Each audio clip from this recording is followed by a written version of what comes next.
Isu yang menggemparkan dan amat-amat menggemparkan untuk anda semua pada hari ini. Mahkamah Tinggi Kuala Lumpur membenarkan permohonan ahli Parlimen Kinabatangan Bung Mokhtar Radin dan isterinya Zizi untuk membatalkan perintah supaya mereka membela diri dalam kes rasuah yang melibatkan 2,8 juta ringgit Malaysia. Hakim Azhar Abdul Hamid petang ini membenarkan permohonan semakan oleh pasangan itu yang menyasarkan keputusan Mahkamah Session Kuala Lumpur pada tahun lepas. Kelihatan Zizi menangis di dalam kandang tertuduh sambil suaminya duduk di sebelahnya. Azhar memerintahkan pasangan itu dilepaskan dan dibebaskan daripada semua pertuduhan jenayah. Pada 2 September tahun lepas, Hakim Perbicaraan Mahkamah Rendah Rozina Ayub memutuskan bahawa pihak pendakwaan berjaya membuktikan kes prima facie boleh bertanggungjawab terhadap Bung dan Zizi dan memerintahkan kedua-dua mereka membela diri atas pertuduhan rasuah yang berjumlah 2,8 juta berkaitan pelaburan unit amanah. Semasa prosiding mahkamah terbuka pada hari ini, Azhar memutuskan bahawa ini adalah kes yang wajar untuk mahkamah jenayah menggunakan budi bicara melibatkan kuasa penyamaan. Ketika ditemui media di pintu masuk kompleks Mahkamah Kuala Lumpur petang tadi, Bung dilihat tersenyum sambil Zizi yang menahan seduh berdiri di sebelah beliau. Ketika diminta mengulas mengenai masa pembebasan pasangan itu berkaitan pelepasan tanpa pembebasan, Timbalan Perdana Menteri Ahmad Zahid Hamidi daripada kes rasuah yang dikaitkan dengan Yayasan Akal Budi, Bung menafikan kaitan kedua-dua kes. Dua saksi pendakwaan terbabit ialah saksi ke-24 Ejen Public Mitchell Madhi Abdul Hamid dan saksi ke-25 Perunding Unit Amanah Nur Haili Ahmad Mokhtar. Sementara itu juga, Timbalan Pendakwa Raya Lau Chin Ho berkata mereka akan mendapatkan arahan daripada pihak atasan di Jabatan Peguam Negara sama ada akan merayu ke Mahkamah Rayuan.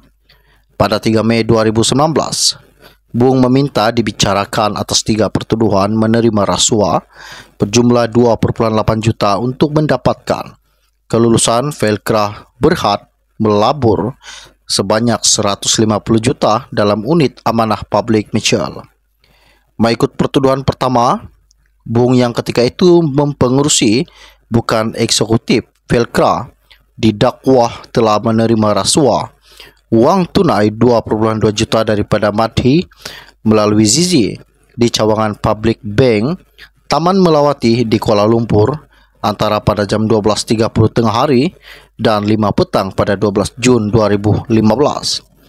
Bagi pertuduhan kedua, Bung didakwa menerima suapan wang tunai yang berjumlah 262,500 daripada Madhi menerusi akaun publik Islamik yang bernombor 0447978116 yang didaftar atas nama Zizi untuk tujuan yang sama.